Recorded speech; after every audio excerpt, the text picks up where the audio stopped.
Hello viewers, চীনা mini নিপ্পনের নতুন আরেকটি ব্লগে আপনাদের সবাইকে জানাচ্ছি অনেক অনেক প্রীতি আর শুভেচ্ছা। আমার এখনকার ব্লগগুলো যেহেতু দুবাই আর আবুধাবি নিয়ে, তাই আজকেও এর ব্যতিক্রম নয়। দুবাইয়ের বিভিন্ন টাইপের আনন্দের মধ্যে আরেকটা নতুন খুশি খুঁজে পেয়েছিলাম, আর সেটা হচ্ছে আমার অতীব প্রিয় ভাপা পিঠা। জাপানে তো এই ভাপা পিঠা কল্পনাই করা যায় না, বাট দুবাইতে আমার জিজু একটা বাংলাদেশি শপে নিয়ে গিয়েছিল, যেখানে বিভিন্ন টাইপের বাংলাদেশি মিষ্টি আর এই ভাপা পিঠা ছিল। আর সকালে জিজুর সাথে যখন গিয়েছিলাম তখন ধোসা আর সেখানকার ফিল্টার কফি খেয়েছিলাম, যা ছিল অতীব টেস্টি।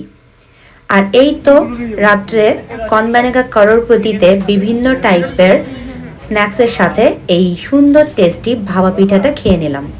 আর এই যে দেখুন সেই বাংলাদেশি শপটার ছোট্ট একটা ভিডিও, তাদের মোস্ট অফ দ্য জিনিস বিক্রি হয়ে গেছে, আর আমরা যখন গিয়েছিলাম এই কয়টা আইটেমে ছিল।